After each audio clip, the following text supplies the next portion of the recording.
솔직히 세금 내기 너무 아깝죠? 관심 있으신 분들은 절세에 좋다는 가족법인 많이들 들어보셨을 텐데 이게 누구한테나 다 좋을까요? 특히 자산가이거나 고소득자인 분들은 뭐만 하면 세금이 크게 나오니까 절세에 무척 민감하시죠? 상속세 내려고 물려받은 건물 팔았다는 이야기 들어보셨을 겁니다. 아니면 부모님한테 미리 건물이나 부동산 물려받으려고 해도 증여세가 너무 높아서 아무 조치도 못하고 있는 분들도 많을 겁니다. 또 병원장님이나 사업가, 고소득자들은 번 돈으로 부동산 사서 임대소득 받았더니 세금 내고 건강보험을 내니까 임대소득 절반이 사라지더라 하는 경험이 있을 수 있고요. 또 예금이잖아, 배당 받았는데 종합소득세로 합산되니까 세금, 건강보험료 다 내고 남는 거 별로 없더라, 이런 경험들 있을 겁니다. 이런 분들은 가족법인에 특히 관심 많을 텐데 이게 장단점이 있기 때문에 내 목적에 맞는지는 법인 설립 전에 반드시 먼저 따져봐야 됩니다. 오늘 영상을 들으시면 그 기준을 좀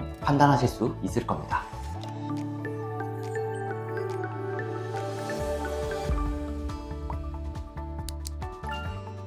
가족법인의 설립을 추천드리는 대상은 두 가지 타입으로 나뉩니다. 위에 예시로 드린 것처럼 자산가의 상속과 증여를 대비한 자산의 이전 목적이 그 첫 번째이고, 고소득자의 소득세 절세 목적이 두 번째입니다. 우선 고소득자의 소득세 절세 목적에서 어떤 분들이 가족법인을 세우면 좋을지 설명드리겠습니다. 대한민국의 부는 결국 부동산으로 가죠. 사업으로 돈을 많이 벌면 힘들게 번 돈으로 건물이나 상가 취득해서 드디어 임대소득이 나오는 때를 맞이하게 됩니다. 그런데 막상 임대소득이 합산되었더니 소득세가 너무 높게 나와서 기분이 별로 안 좋았던 분들 있으시죠?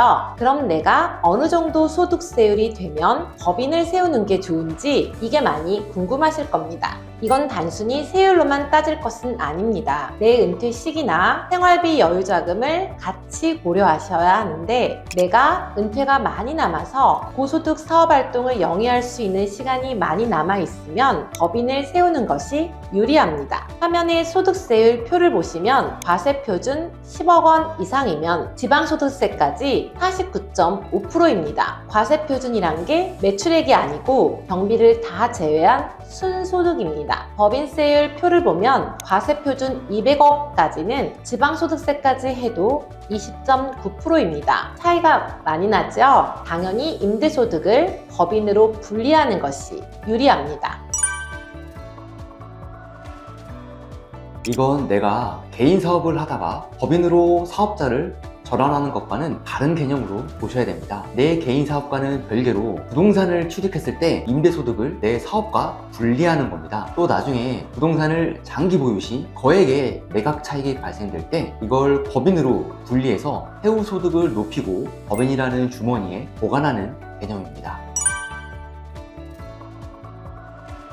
내가 하던 사업을 개인에서 법인으로 전환하는 것은 생계가 이어지는 거니까 내 급여를 법인에서 받아가야만 생활이 유지되겠죠? 그럼 내가 원래 내던 소득세하고 법인세만 비교할 게 아니라 급여로 받아갈 때 근로소득세랑 다대보험을 같이 감안해야 돼서 단순히 법인세율이 소득세율보다 낮다고 법인 전환하면 안 됩니다. 하지만 고액연봉자, 프로운동선수나 병원장님들처럼 법인화할 수 없는 개인소득은 꾸준히 발생이 되고 생활비와는 별개로 재테크 목적의 부동산이 추가될 경우는 가족법인을 설립해서 취득하는 것이 당연히 유리합니다. 하지만 여기서도 주의할 게 구입할 부동산이 아파트나 주택이라면 법인으로 취득하면 불리합니다. 법인으로 주택을 취득하면 개인보다 높은 취득세 중과세가 됩니다. 종합부동산세도 공제가 없기 때문에 개인보다 훨씬 높게 나오고요. 주택을 팔 때도 법인세 추가로 토지 등 양도소득에 대한 법인세라고 해서 차익의 20%를 일반 법인세에다가 추가해서 부과내야 됩니다. 그렇기 때문에 법인으로 주택을 투자하면 세금 때문에 수익률이 좋을 수가 없습니다. 따라서 주택은 개인 명의로 구입하시고 상가나 꼬마 빌딩을 취득할 목적일 때 법인을 설립하셔야 좋습니다. 그 다음은 상속과 증여를 대비한 자산 이전 목적에서의 법인 설립 전에 알아두어야 할 것들입니다. 부모님의 재산을 물려받아야 하는 분들이 상속세, 증여세, 절세 목적으로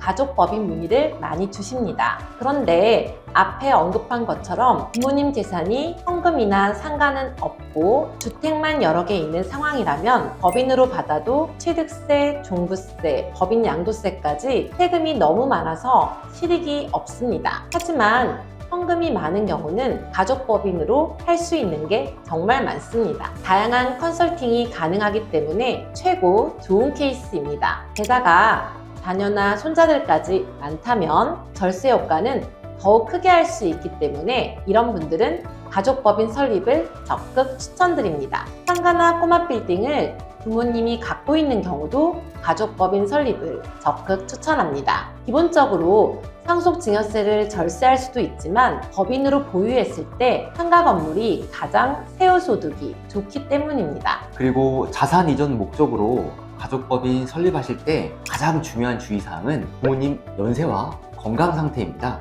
건물이 몇백억 하는 큰 사이즈의 물건인 경우 이전 기간만 해도 10년 가까이 걸립니다. 만약 부모님이 연세가 너무 많으시거나 건강 상태가 안 좋아서 이전 기간 중에 상속이 개시될 것 같은 경우는 절세 효과가 반감되기 때문에 효율이 좋지 않습니다. 물론 아무것도 안 하고 상속을 맞이하는 것보다는 가족법인을 세워서 조금이라도 이전해두면 실익은 분명히 있습니다. 하지만 이왕 세대 간 자산 이전을 계획하고 있다면 절세 효율성을 위해서 하루라도 빨리 부모님 건강이 좋으실 때 최소한 70세에는 가족법인을 시작하라고 권해드립니다. 마지막으로 자산 이전 목적이든 소득세 절세 목적이든 공통적으로 알고 계셔야 하는 사항입니다. 바로 가족법인의 설립은 장기적 관점으로 가야 한다는 겁니다. 이유는 법인으로 자산을 이전시키는 순간 그 자산에서 나오는 수익은 법인의 것이지 내 것이 아니기 때문입니다. 법인의 재산을 마음대로 가져가면 횡령이고 법인의 이익을 개인화하기 위해서는 적법한 절차를 통해서 세금이 근로소득세나 배당소득세가 원천징수된 후에